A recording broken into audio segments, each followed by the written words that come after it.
Salah satu oleh-oleh khas kota Rembang, Jawa Tengah adalah olahan buah kawista, yakni sirup dan limun. Nah, tidak banyak yang tahu jika limun yang ada sejak 1925 ini masih diproduksi turun-temurun hingga kini. Nah, bagaimana pembuatan limun dan juga sirup kawista dari cara tradisional hingga modern? Berikut liputan koresponden CNN Indonesia, Robi Sofwan Amin dan jurnalis foto Probo Kushartoyo dalam Sehari Menjadi. Aromanya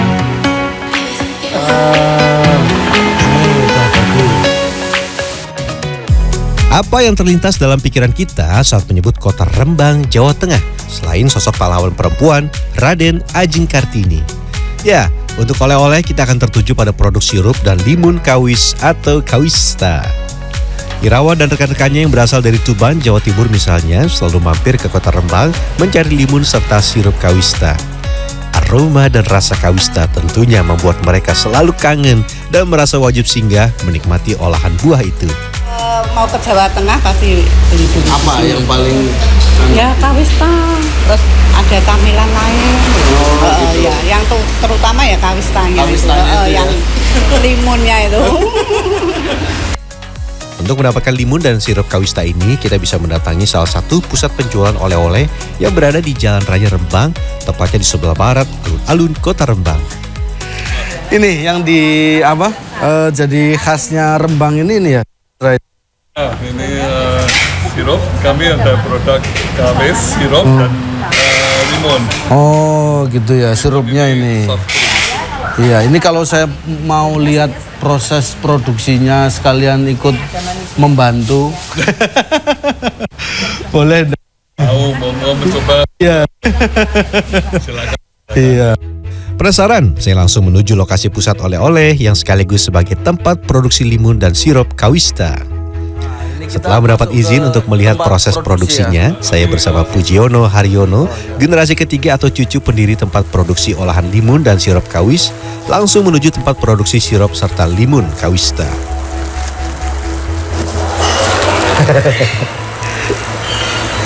Oke. Tempat usaha ini awalnya didirikan oleh Nyo Diam Kim, kemudian dijalankan putrinya Haryati. Saat ini dilanjutkan cucunya Pujiono Haryono. Awalnya tempat ini hanya memproduksi limun pada 1925, tetapi sejak 1953 mengolah sirup kawista hingga saat ini. Buahnya yang tidak selalu ada sepanjang tahun membuat tempat produksi ini mengekstrak kawista agar bisa terus berproduksi.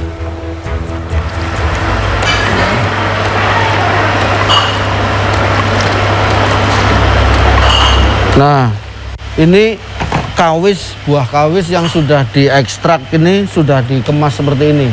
Buah kawis itu musimnya hanya dari bulan April, Mei, Juni, Juli, Agustus. Sebagai bahan Dalam proses ini ada hal yang tidak boleh terlewat, yaitu bagaimana cara mengekstrak kawista menjadi cairan. Aromanya ini ya cukup kuat. Setelah menyiapkan hasil ekstraksi buah kawista, saya menyediakan bahan lain, yaitu gula pasir. Dalam sehari tersedia paling tidak 4 karung gula pasir atau sekitar 200 kg. Wah, saking bersemangatnya membawa gula, alat yang saya gunakan untuk membawa gula sampai terguling. Ini mungkin tidak penting, tapi saya akan mencoba menggunakan teknik untuk melepas benang agar karung pembungkus gula tidak rusak. Nah, ternyata melepas benang jahitan pada karung ini ada caranya dan sangat mudah dilakukan. Karung gula pun tidak akan rusak. Selanjutnya kita langsung melakukan proses pengolahan bahan baku gula menjadi cairan. Ini sudah menggunakan mesin ya. Untuk menjaga agar pendengaran tidak rusak akibat bunyi mesin yang cukup keras, kita harus memasang pelindung telinga seperti ini. Jadi harus pakai pelindung telinga biar tidak keras karena ini. Setelah mesin beroperasi, kita tinggal memasukkan gula ke dalam penampungan. Kemudian gula akan tersedot ke dalam tangki. Proses selanjutnya tinggal memasak gula yang sudah dicampur beberapa bahan rahasia. Ini dibiarkan terus sampai mendidih. Panas 100 derajat. Oh, ini sampai suhunya 100 derajat. Dan diolah dimasak. Gula yang sudah dimasak harus didinginkan paling cepat 2 hari sebelum diolah menjadi sirup. Saya kali ini akan menggunakan stok gula yang sudah berada dalam tangki yang didinginkan. Seperti ini. Ini sudah dingin, kita masukkan ke wadah seperti ini. Nanti baru kita campur dengan aroma atau olahan dari buah kawista. Nanti dimasukkan ke sini, dah jadi sirup kawista. Meski sudah menggunakan peralatan mesin, tempat produksi ini masih menggunakan tenaga kerja untuk menyiapkan bahan baku, mengoperasikan mesin dan mengemas produk sudah jadi. Gula yang sudah diolah dicampur dengan aroma kawista atau ekstrak kawista. Nah, ini aroma kawisnya ya yang sudah diekstrak, jadinya seperti ini langsung dicampurkan untuk bahan sirup.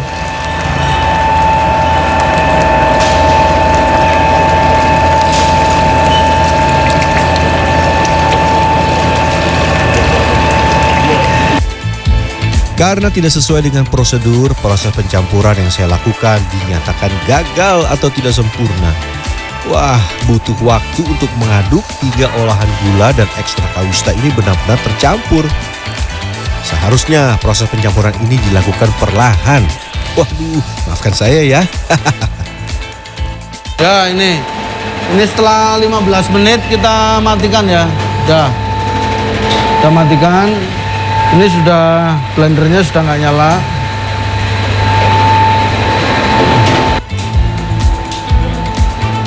Berikutnya tinggal proses pengemasan. Pada tahap ini saya dan pekerja harus memasukkan sirup ke dalam botol satu persatu seperti ini.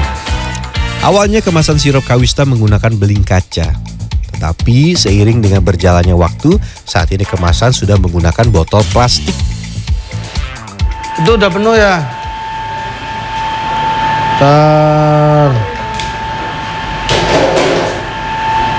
Nah, ini prosesnya dari mulai nuang ke botol sampai dibersihkan lagi. Ini terus, nah ini udah penuh nih. Ini tinggal saya pindah ke sana ya Bu ya. Tinggal dipindah.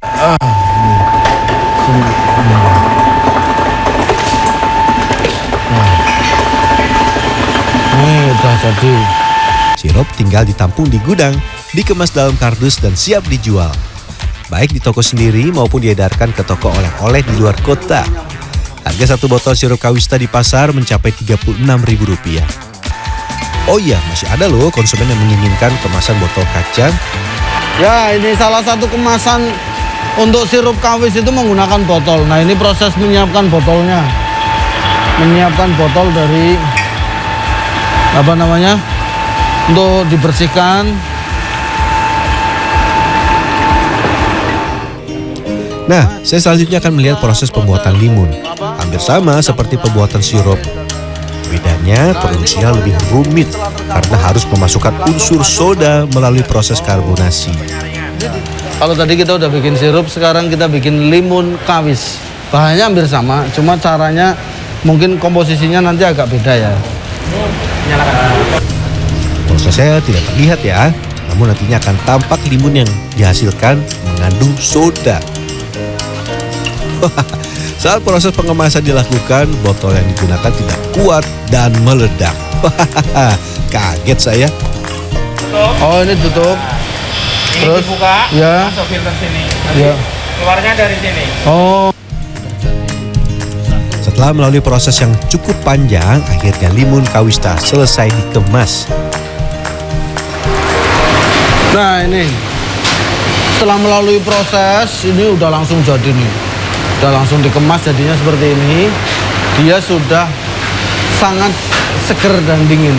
Ini rasanya dingin karena prosesnya soda menggunakan pendingin, apa sistemnya difilter di apa gitu. Pokoknya rasanya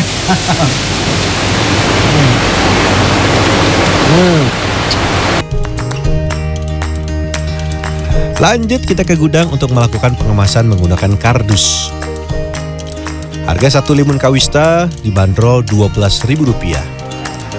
Menurut Pujiono Haryono, sejak awal sang kakek telah mengembangkan produk dengan aroma rasa yang lain.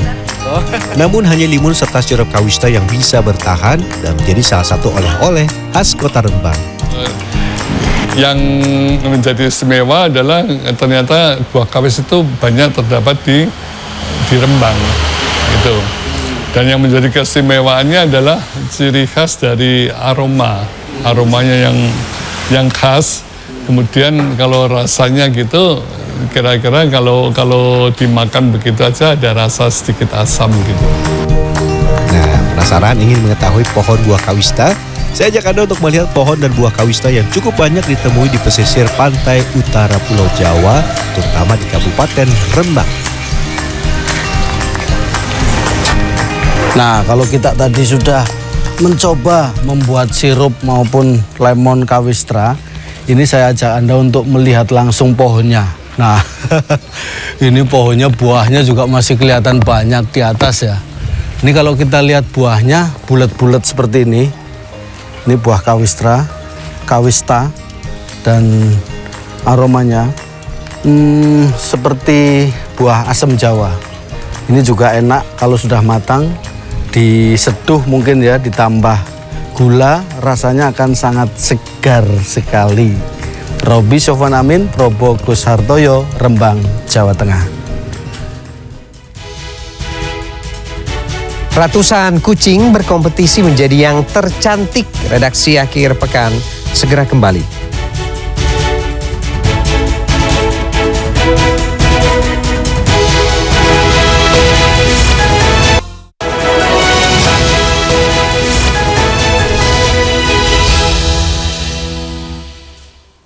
World Cat Show digelar pertama kalinya di Indonesia. Tidak hanya sebagai kompetisi, acara ini juga sebagai wadah edukasi dalam memperkenalkan berbagai macam ras kucing dunia di Indonesia.